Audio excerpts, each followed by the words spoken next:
আসসালামু আলাইকুম। জানিয়ে দিব এই মাত্র পাওয়া সংবাদ। প্রথমেই বলে দিচ্ছি সংবাদ শিরোনাম, এরপর বলবো বিস্তারিত। প্রধানমন্ত্রীর ওপর হামলা করল জামাত, জানিয়ে সারা বিশ্বে তোলপাড়। সেই সাথে আরও থাকছে সরকারকে কঠিন ভাষায় কথা বললে আবারও বাসায় হামলার আশঙ্কা। রাজপথে দমানো যাবে না বলে জাগপা নেতা রাশেদ প্রধানের হুঁশিয়ারি। এতক্ষণ শুনছিলেন সংবাদ শিরোনাম। বিস্তারিত খবরে যাওয়ার আগে আরবি লাইভ নিউজ চ্যানেলটি সাবস্ক্রাইব করুন এবং ভিডিওটিতে একটি লাইক দিয়ে আমাদের সাথেই থাকুন। এবার জানাবো বিস্তারিত। দেশবাসী আজ স্তম্ভিত। ঢাকার রাজপথে যা ঘটে গেল তা কল্পনাকেও হার মানায়। প্রধানমন্ত্রীকে লক্ষ্য করে জামায়াতের ভয়াবহ আত্মঘাতী হামলা, জানিয়ে এই মুহূর্তে উত্তাল সারা বিশ্ব। আমরা সরাসরি প্রাপ্ত তথ্যে জানতে পেরেছি, এক বিশেষ রাষ্ট্রীয় অনুষ্ঠানের নিরাপত্তা বলয় ভেদ করে ঢুকে পড়েছিল প্রশিক্ষিত ঘাতক দল। চারদিকে হাহাকার আর রক্তের স্রোত, যা দেখে আতকে উঠেছে জাতিসংঘ থেকে শুরু করে বড় বড় পরাশক্তি রাষ্ট্রগুলো। হোয়াইট হাউস থেকে ক্রেমলিন, সব জায়গায় এখন শুধু বাংলাদেশের এই অকল্পনীয় ঘটনার চর্চা। এই হামলার পেছনে কার হাত ছিল? কোন বিদেশি শক্তির মদদে জামায়াত এমন দুঃসাহস দেখাল? তার গোপন নথি এখন আমাদের হাতে।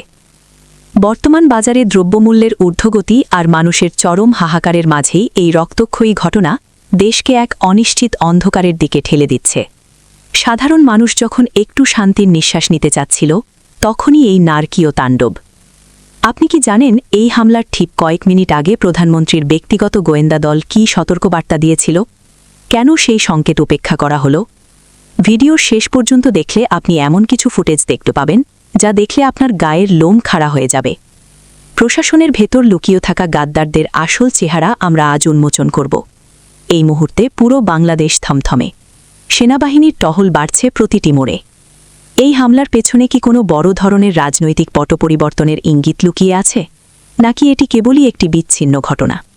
সারা বিশ্বের মিডিয়া এখন ঢাকার দিকে তাকিয়ে। এই ঘটনার পেছনে যে গভীর ষড়যন্ত্রের জাল বিছানো হয়েছে, তার প্রতিটি সুতো আমরা আজ আপনাদের সামনে ছিঁড়ে ফেলব। একটুও এড়িয়ে না গিয়ে প্রতিটি মুহূর্ত দেখুন, কারণ এই খবর আপনার এবং আপনার পরিবারের নিরাপত্তার সাথে জড়িত। বাংলাদেশের ভাগ্য এখন কোন দিকে মোড় নিচ্ছে তা জানতে পুরো ভিডিওটি অত্যন্ত সতর্কতার সাথে দেখুন। খবরের এ পর্যায়ে জানাবো জাতীয় গণতান্ত্রিক পার্টি জাগপার সিনিয়র সহ সভাপতি রাশেদ প্রধানের দেওয়া এক বক্তব্যের বিস্তারিত। সম্প্রতি রাজধানীর বনশ্রীতে নিজের বাসভবনে হামলার ঘটনার প্রেক্ষিতে গণমাধ্যমে দেওয়া এক প্রতিক্রিয়ায় তিনি বর্তমান সরকারের কড়া সমালোচনা করেন। রাশেদ প্রধান অত্যন্ত ক্ষোভের সঙ্গে বলেন, সরকারকে কঠিন ভাষায় কথা বললে কালকেই আবার বাসায় হামলা করা হবে। তার অভিযোগ, বর্তমানে দেশে বিরোধী মতের রাজনৈতিক নেতাকর্মীদের কোনো নিরাপত্তা নেই এবং সরকারের অন্যায়ের বিরুদ্ধে কথা বললেই রাষ্ট্রীয় ও দলীয় শক্তি ব্যবহার করে তাদের ওপর চড়াও হওয়া হচ্ছে।